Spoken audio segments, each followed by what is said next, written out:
How's it going, everybody? I'm Rich, he's Mitch, and welcome to episode 2 of the 12th Inning Podcast. Now, I say episode 2. This may or may not be the first episode on the platform you are watching or listening to this on.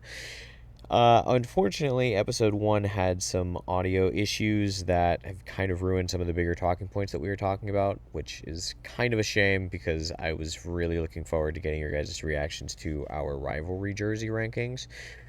We can at least put them up on the screen here for you if you guys want to take a look.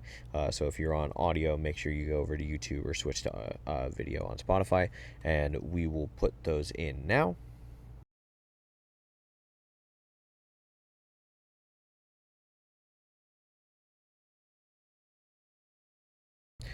Now, unfortunately, we're not really giving our in-depth on that one. But to make it up to you today, we're going to be also taking a look at all of the Seahawks jerseys that they've revealed for this season. So looking forward to that. But before that, we're going to go over this Week 1 game versus the San Francisco 49ers, along with we're going to redo our schedule predictions like we did from earlier this season. So that's going to be sick. And then, of course, after all of that, we'll get into the Seattle Mariners because, oh boy, there's a lot of shit to talk about. So, yeah, let's just get right into it. Mitch, how are we feeling today? Pretty good, yeah. I'm still kind of bummed that the episode isn't going to exist, unfortunately. It's lost to the void. But part of what we talked about in that episode, we're feeling, Mitch agrees, like, it was a good preseason. We've got some really exciting football ahead of us, and that starts with Week 1 versus the San Francisco 49ers. And honestly, I think we're in for a treat. I don't think this is going to be the easiest game in the world to win, but the San Francisco 49ers defense, they were gutted by free agency, and I don't know if I totally trust Brock Purdy yet. He's got this big contract. We're going to have to see how he plays. And Christian McCaffrey, at least he's going to be healthy but for this game. But I don't know exactly how I feel about the 49ers going forward into this season. But I do think that it's going to be an interesting game this week. What about you, Mitch? Yeah, I kind of feel the same. I don't really know how to feel about them. I'm not too worried about them, but at the same time, they always can be a surprise. Yeah, that's true. The 49ers are kind of that group that you just kind of can't shake, Yeah, but I don't think we're gonna lose that. I do think I also do think it's gonna be a little close, but not too bad. It's all, like I said, it's always close against the Niners. I definitely agree with you. I'm not good at predicting scores, so I'm not even going to really try and do any of that. But no, I definitely think that we'll be coming away with the dub, which puts us at 1-0 on Week 1, which leads us right into our schedule predictions. But before we get into that, do you have any specific points that you're thinking about with this Niners game? Anybody in specific you're excited to see? I'm definitely excited to see Gray is able, hold his own against the actual starting defense of an NFL team. Because he didn't really get much of that. Yeah, I think most of his starter experience. To see that. I think most of his starter experience was in that Chiefs game, because they didn't have all their starters, but they had a few of them. So he's gotten a little bit of experience, but nothing like dealing with a full power defense. Yeah, because he didn't play much against the Packers, and they were the only team that really played their starters fully. He had a little bit against the Raiders, but, it was just the Raiders. Yeah. So that wasn't much. But I'm excited to see him go. Because the 49ers, while I'm not too worried about them, they always somehow have a really good defense. Well, they also have some dude named Nick Bosa, whoever the hell that is. Yeah, there's that guy too. But, so I'm excited to see him go up against the 49ers defense. And then Nick Imawari, I'm excited to see, the second coming of Cam Chancellor be out on the field. Yeah, no, I would agree with you. We were talking about it before we started this recording, that like our kind of guys that we were paying attention to coming into this year, as far as rookies are concerned, are Nick Imawari and Gray Zabel. And yeah, like everything you said right there, I'm super excited to see what these guys can do. I'm excited to see the Seahawks offense as a whole. Like the defense, I'm already expecting to be great, so I'm just looking forward to watching good defense. But the offense, I'm really excited to watch because, you know, they're going to be running more. The blocking seems to be better now that they're carrying two fullbacks on the roster. And then, of course, the question everybody wants an answer to is how good is Sam Darnold going to be as a Seattle Seahawk? And I'm excited to see some of those questions start to get the beginnings of their answer with Week 1. Yeah. That's all I really got on that, though. Yeah, no, I mean, honestly, like, I won't lie to you. I'm not one of those people who's like, I didn't go back and watch the film on every single preseason game. Like, I do not study the opponents as much as I probably should, but I also work a full-time job, so give me a little bit of a break there. But I can tell you, like, watching the Seahawks games, that this team is going to be exciting. So, yeah, not really much else to say about this Niners game. It's going to be a good one. So, like I said, we have us starting at 1-0 on the schedule. So, Mitch, I know that you have the schedule pulled up, Mr. Dual Monitor. Let's get into the rest of the schedule and see what we both think, how different these predictions may be from our first episode that we did over on the South Mariners podcast page, where we ranked it. I think it was our first episode we ever did. We did a schedule ranking. So. Might have to maybe we'll have to go back and check that out and see. But week 2, who are we going against, Mitch? All right, so we will be going against. We're going to be at the Steelers.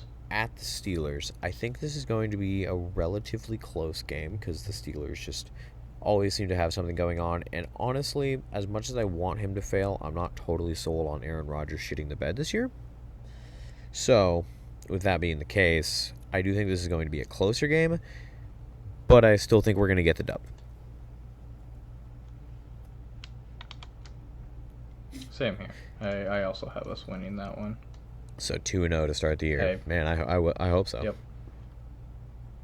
Yeah, Aaron Rodgers, I feel like he's going to fail, and DK Metcalf is also going to show that he's not as good as everyone thought he was.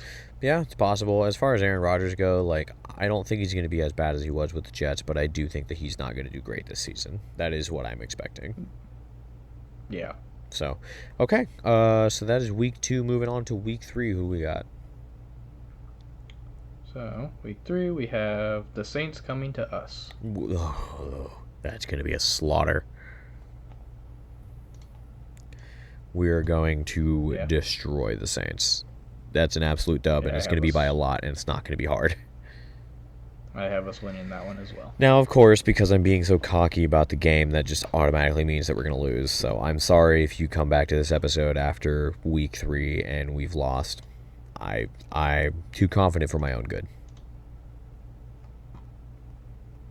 Yes, you are. Okay, so yeah, easy win for week 3 against the Saints. Who do you have? Who are we going for week 4? We'll be going to the Cardinals. Now, this is a game that I think is going to be tougher than most people are expecting. And my NFC West rankings still remain the same. I still think it's going to be the Seahawks and Cardinals up at the top of the division. It's going to be a close one. Did you say we were going to the Cardinals? Yes, we're going to the Cardinals. Oh, that's tough. I think I had this one as a win in our last ranking. But honestly, now that I think about it, I think I'm going to have to put that one down as our first loss. I also have it down as our first loss. I think that these two teams are so close together in terms of their expectations and what I honestly realistically think that they're going to do this season, that I don't know. I feel like the home field advantage, the home field factor is actually going to play a huge part in these games because the two teams are so physically close. Yeah, definitely. That's kind of what I was thinking. Is also, it doesn't help that the Seahawks just notoriously do not do well at the Cardinals Stadium, unfortunately. Yeah, unfortunately. Wouldn't it be nice? Just hopefully it doesn't kill any of our players this time. That's kind of all I'm hoping for. Ooh. Right. Okay, so that is week 4, so let's move on to week 5. Week 5, the Buccaneers will be coming to us. Buccaneers to us. I think this one's going to be another close one, too, because I think the Buccaneers are going to be really, really good this season. But I like our defense a little better. Baker Mayfield is a fantastic quarterback, don't get me wrong, but I think our defense is going to make the difference on this one. So I'm going to take the Seahawks. I keep almost saying Mariners. I'm going to take the Seahawks to win week 5 against the Bucs. I also have us winning. Okay, cool. So we're both 4-1. Okay. And we have... Then week 6, we are going to the Jaguars. Well, before we go to the Jaguars, let me just say that I'm super excited for the Seahawks to get a taste of Taysom Hill. Anyway, so week 6 against who? Week 6 is at the Jaguars. Jaguars. I think the Jaguars will be better this year, but I still think that we take the win. Yep. I also have us winning that one. Cool. That one I could honestly, that one's the closest thing. Well, not the closest thing, but that one I could kind of see being a either way, almost a coin toss. But I'm going to go with the Seahawks on that one, yeah. Yep. All right. And then week 7, all right, the Texans come to us. There's no way the Texans are going to be as bad as they were last year. They're too talented. Wait, did I say what I had us with Jaguars? Because I said we win. Okay, so, and now week 7, the Texans come to us. Yeah, I don't think the Texans are going to be nearly as bad as they were last year. I think they're going to be better. They're just too talented, and I think that we're going to lose that game. Okay. I think I have us winning that game. Okay. That's fine. I mean, this is another one that I feel like can go either way, like the Jaguars one. But yeah, I think the Texans are going to take that one, and I could very easily be wrong. I have us winning against the Texans. Week 8 is our bye week. Oh, okay. Well, yeah, I have us winning that week. Perfect. And then week 9 is against the Commanders. We go to the Commanders. Ooh. I don't think last year was a fluke for the Commanders. I think we lose that one. I have us winning. Of course you do. I'm more realistic. You know what? You can be as realistic as you fucking Hey, want to. you're the schedule. Honestly, no, not quite. You're the schedule that we're hoping for. I was gonna say that honestly, I'm the ceiling, you're the floor, but I'm usually somewhere in between the ceiling and the floor. Week 10, the Cardinals come to us. I think we win that one. Again, like I said, I think the home field advantage is gonna make a difference in this game. Especially, hopefully, the 12s actually show up and don't sell all their fucking season tickets. I also have us winning that game. Heck yeah. And then we go to the Rams. I think we win that game. A lot of people are high on the Rams, and I just don't see it. And Fair enough. I do have us losing that game. Really? Oh, wow. All right. Any reason why? It's just because it's an away game against the Rams, and the Rams have always kind of had our number. So Yeah, true. even with Mike McDonald being in there, even last year they kind of still had our number. So Yeah, without him there. Yeah. I just think the away game against them isn't going to go well. Yeah, that's fair. I can see the logic. Right, and then we go to the Titans. I think we win that game. I don't think it's going to be as much of a blowout as it should be, theoretically, when you look at talent on paper. But I do think that we'll win that game, but I don't think it's going to be a blowout. I don't think it'll be close, necessarily. But the Titans will put up a fight, I'll put it that way. Fair enough. I also have us winning that game. Yeah. Yeah, And then I think Cam Ward's going to do great, but I don't think they'll have the... it's a rookie going against this Mike... Oh. Please. Stand. Bye. And we're back. Yeah, I think that Cam Ward is going to do fine, but I don't see him performing well against a Mike McDonald defense. So, Yeah. All right, and then the Vikings come to us. See, this one's really hard because we don't know what to expect out of J.J. McCarthy. Like, Yeah. he's in a great system over there in Minnesota. They made Sam Darnold amazing.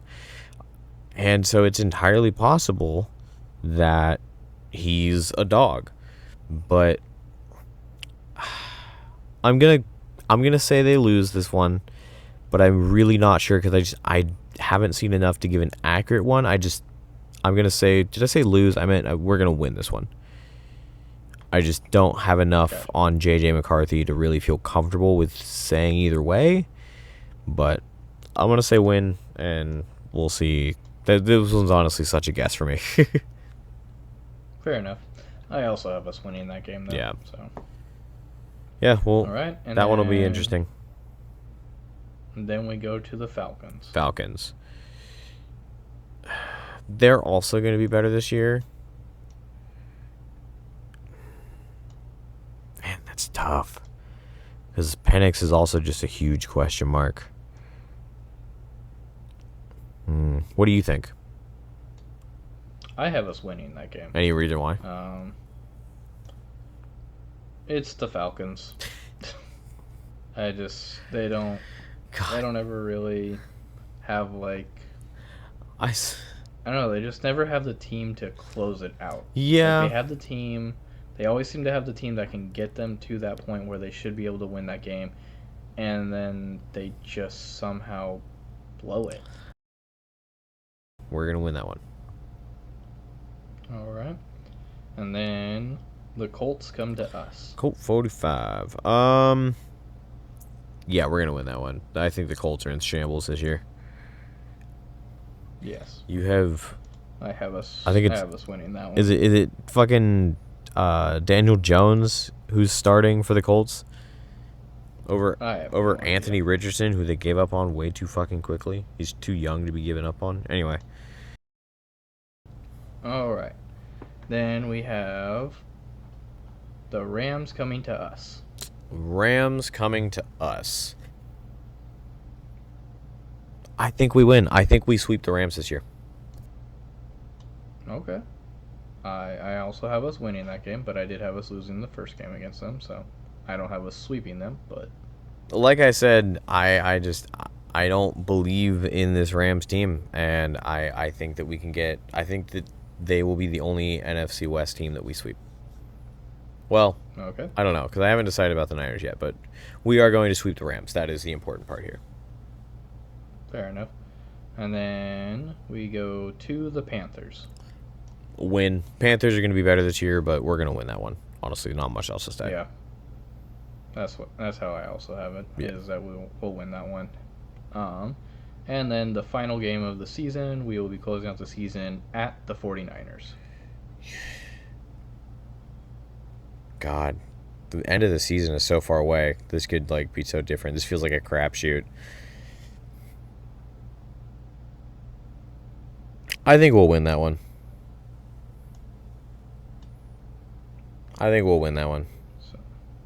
So you have us sweeping the Rams and the 49ers.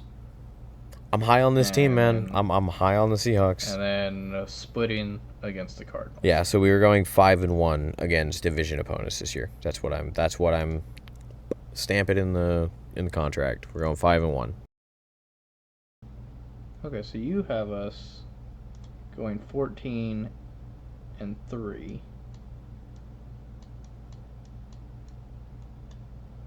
And then I have us going 15-2. 14-3 versus 15-2. All right. So we're pretty similar. We both have us or no, you have, oh my god. You have us going 5-1 in NFC West. I have us going 4-2. Yeah, which is interesting. So yeah, the two games that I have us losing are, unfortunately, in our division. Yeah. It's just the Cardinals and the Rams. Yeah, but we would win the division at that point anyway. So. Yeah. We've got some pretty lofty expectations for the Seahawks. Are we setting ourselves up for failure? Probably. Yeah, don't we always? In order to win all these games and make Mitch's predictions come true, they're going to, of course, be in a bunch of different uniforms, a bunch of different pretty colors. And as a kind of solace segment for not being able to show you guys us ranking the rivalry jerseys, we're going to give our rankings of the 5 Seattle Seahawks uniforms this year. Mitch, I believe, will be putting them up on screen either now or here in a second for our each individual ratings. Now, mine... from worst to best, I have the Seahawks white jerseys, which I do really, really like. They're very, very clean, but it's just a white jersey. It's nothing super special. So I like all of our uniforms, but something's got to go last. Excuse me. Now, going up from there, I believe I have our rivalry jerseys. Now, the rivalry jerseys are getting a lot of hate, especially among Seahawks fans who are saying that they're too bland, they're not what people were expecting, they look like the Oregon Ducks jerseys, and everybody hates the Oregon Ducks up here because everybody's a UW fan. I don't like the Oregon Ducks either, but you can't deny that they have beautiful-looking uniforms. Now,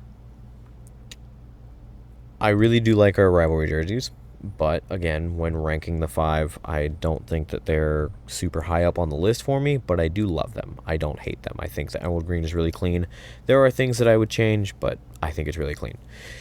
Moving on from there, for number 3, we've got the all navy, which I just love. It's such a clean blue. It's some of the prettiest uniforms in the league. I know that the Seahawks are planning on updating their uniforms soon, which I'm sad to think that we might not see these uniforms any longer, but for now, I love, love, love these uniforms. Now, 1 and 2 is really hard for me because I really, really love both these uniforms. I have a jersey for each uniform. But in number 2, I personally have our blue throwback jerseys. I love them. I think they're so good looking. They fit in this era of Seahawks football. And it's a beautiful, beautiful uniform set, but the jersey itself is really clean as well. But that does leave one as my number 1, and that is the action green. I love the action green so, so much. I think the action green is such a good colorway. Yes, people call us the highlighters and things like that, but it's hard to beat those uniforms. It's hard to beat those jerseys. So those are my rankings personally. Okay. So mine, I also agree. The white jerseys are last. They're fine. They're clean and everything, but again, one of them has to go last, and that is my least favorite out of the jerseys we do wear. Yeah. The rivalry jerseys I also have at 4th. I think they are really good. I was a little down on them when I first saw them, and even in the Lost episode, I was kind of down on them. But I do think they are good. I have ways that I think it would be better, but unfortunately, that's in the Lost episode. But I do have ways that I think it would be better, but they're pretty good, and I can't wait to see them actually. Yeah, that's gonna be really nice. Like, get to see the players wearing them and playing in them and everything. Maybe they'll go a little bit higher up. Yeah. And then I also have the navy jerseys at 3rd. They are just clean. They're not our best jerseys, but they are our regular, everyday jerseys, essentially every home game. So I think they're pretty clean, but I do have them at 3rd. And then I have the action green jerseys at 2nd. Those were 1 and 2 were really hard for me as well, especially considering action green was the very first Tyler Lockett jersey I ever got. Tyler Lockett being my favorite player to play for the Seahawks. Second favorite overall, but definitely favorite player offensive wise, which is really hard considering I love Doug Baldwin as well. And then I have the throwback jersey as my number 1 jersey that I think is the best jersey we have right now.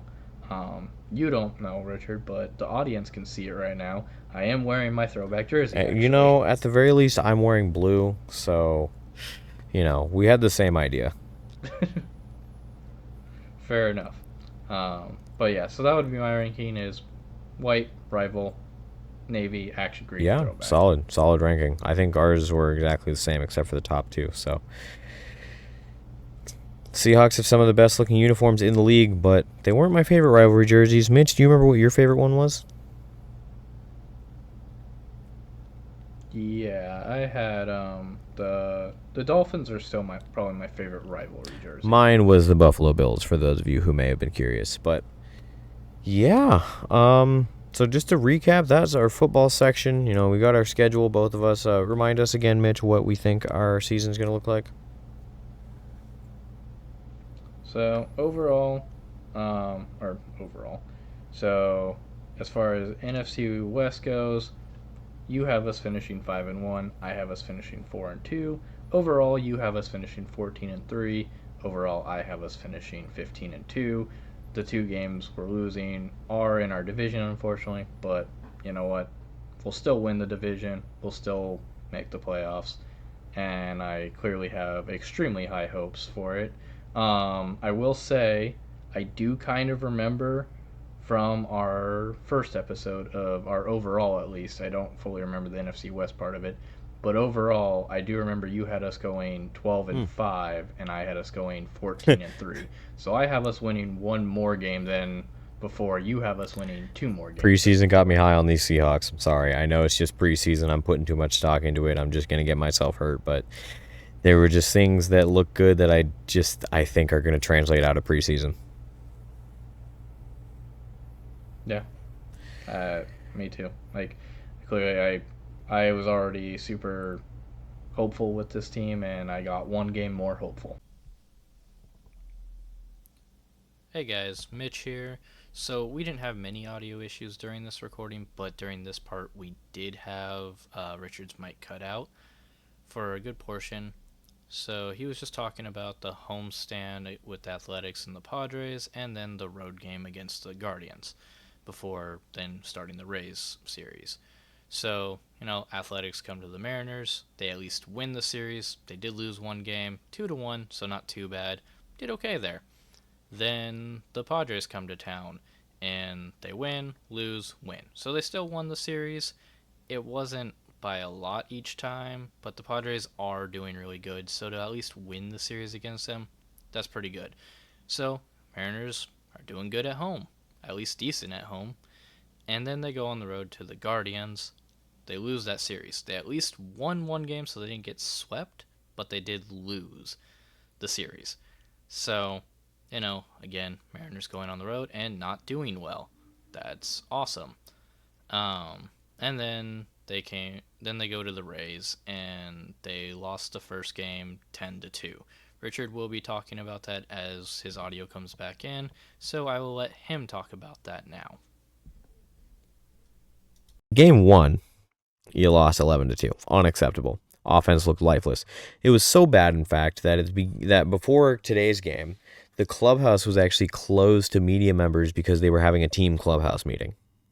It was so bad that the old manager from the 2001 team, Lou Piniella, if you don't know his name, he was known for being aggressive, and he was a great manager. He's the winningest manager in Mariners history. He had to have a meeting with Dan Wilson. That is how bad this team has been doing. So you come in today's game, and you guys had a pep talk. You're feeling good. You're feeling like you can. Let's get back on the horse. You lost. You just dropped a series to the Tampa Bay Rays. It wasn't a. I mean, to be fair though, the Royals, Astros, Guardians, and Rangers also lost. Yeah, I mean that is. I didn't. By the way, I didn't just know that off the top of my head. I did get that from someone on Twitter. Jake raised the Trident. He's one of the top dogs of Mariners YouTube over here. Love that guy. Highly recommend checking out his podcast. He's great. But yeah, I mean, look, that is good. Don't get me wrong. I'm glad that we didn't lose any ground because we're in the middle of a very important playoff race. But it also just stings because just imagine if you had won today. You would have kept your distance from the Guardians and the Rangers. You would have, maybe made some progress, and the Royals, and you would have maybe made some progress on the Astros. You would have maybe made some progress on the other wild card teams. Yes, it's good that, you got lucky today by not losing any ground, but you also just shot yourself in the foot because you could have gained ground. And that's what really sucked about today's loss. Dan Wilson got ejected. Dom Canzone got ejected. There's no real clear. The umpire basically just threw out a player. They couldn't figure out who it was that he was throwing out for a while. I think for like chirping or something, which I don't think was really happening. Then because Dan Wilson was trying to defend Dominic Canzone because he shouldn't have gotten thrown out, he's like, "Yo, hey, the fuck," and the umpire, of course, threw him out because he had a hissy fit. So just a weird energy this game. Cal Raleigh hit a home run, Polanco hit a home run, and Julio hit a home run, which was great. You had some offense in this game, which was really good. There was, for a while there, towards the later end of the game, the Rays would take the lead and we would take the lead back, and then the Rays would take the lead and then we would take the lead back, and then you throw out Caleb Ferguson, one of our bullpen pitchers who hasn't been great, which is unfortunate.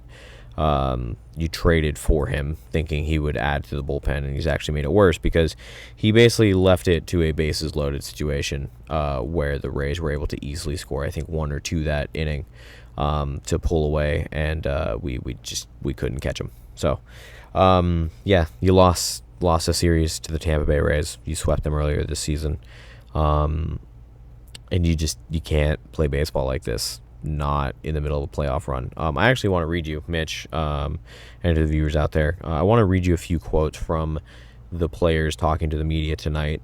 All of these I'm getting from Ryan Divish. He's one of the Mariners beat reporters. He's incredible. Highly recommend checking his stuff out on Twitter. J.P. Crawford was asked about his thoughts on this, kind of rough road trip, and he said, it's not a lack of focus, it's not a lack of work. He's saying, this is the hardest working group of men I've ever had in my career. Sometimes we get knocked down in the fight, we stay down, and we can't have that right now. Like, that's not great to hear. Like, sometimes we get knocked on our ass and we just stay there. Like, that's not instilling a lot of confidence in this team trying to make the playoffs. Ryan Wu, who was on the mound tonight, he did solid. He did fine. He didn't do as good as he usually does, but he was fine. He just wasn't as sharp. He was asked specifically about the road trip struggles that this Mariners team has been having, which they should be playing better. They're a better team than they're playing. And he's like, you got to take accountability. We're better. We're better than this. You got to play better. Have more urgency. Taking some accountability, it's up to us to flip the script, everything like that. He also was saying, we're better than we're playing. The ball is in our court, because for a long time everybody's blamed the GM for not going out there and making enough moves, or blamed ownership, which, Mitch, from experience, me just screaming ownership's name, for not spending enough money. Ownership aside, the front office has done what they could this season and made this team one of the best offensive teams in the league, and they can't hit on the road. They do well at home, which is ridiculous because it's one of the most hitter-friendly or pitcher-friendly ballparks in the league. By definition, they should not be hitting nearly as much as they are at home, but they are. The offense can play well at home. The pitching can get by. The pitching has been a huge struggle for the Mariners this year, which is something nobody thought we were going to be saying at the beginning of the year. So with the pitching being a problem, and then offense, for whatever reason, forgetting how to hit on the road, and pitching is worse on the road, it has not been good. I think a month ago, right after the trade deadline, I was saying the Mariners are a lock for the playoffs. I think that there's no way that this team skids hard enough to lose their spot in the playoffs. I'm not so sure right now. Right now, the way they're playing, this does not look like a team that makes the playoffs. And it sucks, because this is the best Mariners team that we have had out there on the field in 15 fucking years. This is the best Mariners team that we've had there on the field. And for them to look both incredible, going 9-1 on a stretch, and then look horrible despite getting better, because you dropped Dylan Moore. You've gotten better since this stretch, and yet you've done worse. It doesn't make sense. It doesn't make sense to me. And something really needs to change, because unfortunately, as nice as it is to see these players talking candidly about we just got to go out there and do our jobs. This is not a situation you want to be in 3 years in a row, where you do well in the beginning of the season, you're in a spot, and then you collapse late in the season and you don't make the playoffs. Cal Raleigh was talking about that. You can't have that. It's unacceptable. And it's really frustrating to watch when this is the best team that they've put out there in years. So, hopefully by the time you're listening to this, we beat the Rays and didn't at least get swept, and maybe we win the series against the Braves. But I'm feeling less and less confident in this team every day, and it really sucks, because they're pretty comfortably in a playoff spot if they weren't playing the way they were. And it's hard baseball to watch, frankly. I don't turn the game on half the time at work right now because of how bad this team is playing. I just don't want to watch it. It's not entertaining to watch. It's just going to piss me off. I can't bring myself to watch this team right now. I'm still plugged in. I pay attention to every post game and everything like that, but I cannot stand to watch this game right now. Watch this team. It's awful. Yeah, like I said, I get where people are coming from. They're it's the same old Mariners, and it sucks because they are the best Mariners team that we've had in forever. But at the same time, the reason I do get it is because it's just I don't understand how it can happen no matter what any Seattle team does.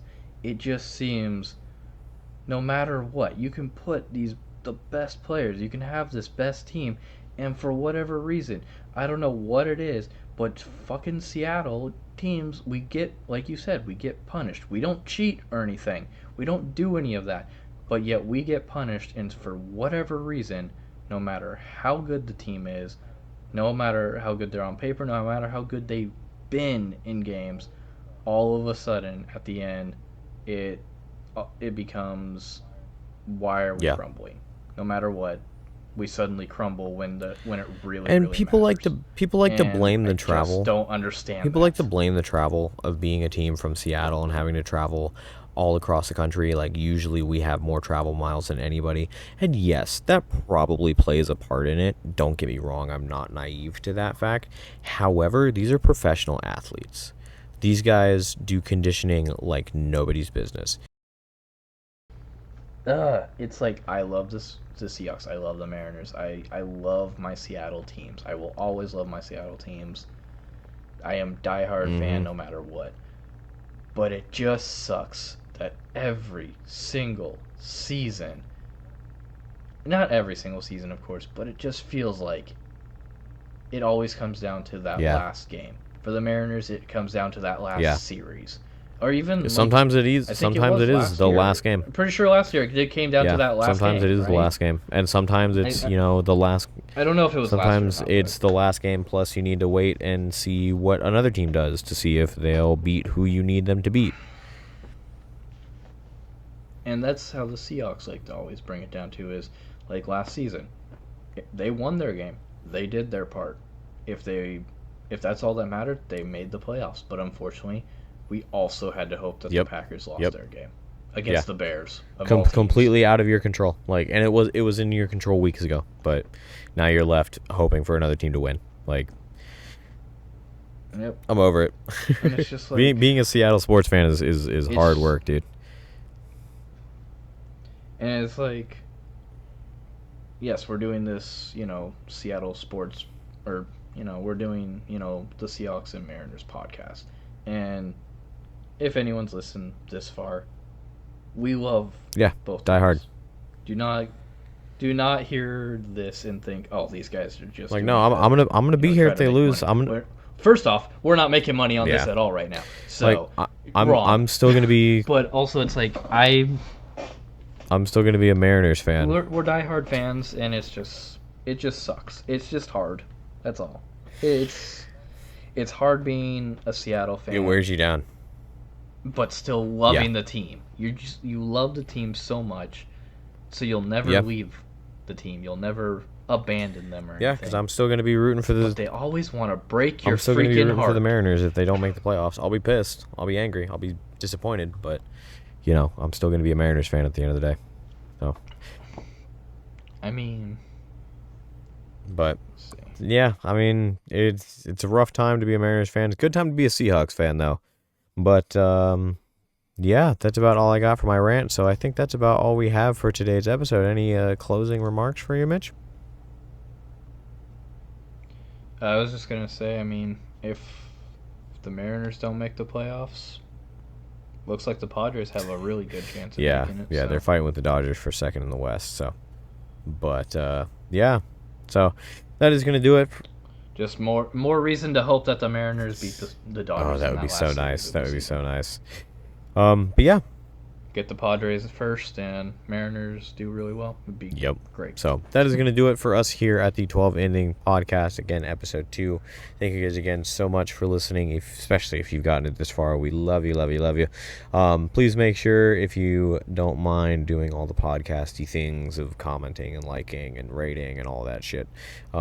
This one should actually make it on YouTube and make it on Spotify, barring no audio issues. But yeah, thank you guys so much for listening, and we will catch you in the next one. Go Mariners, Trident's up. Go Hawks.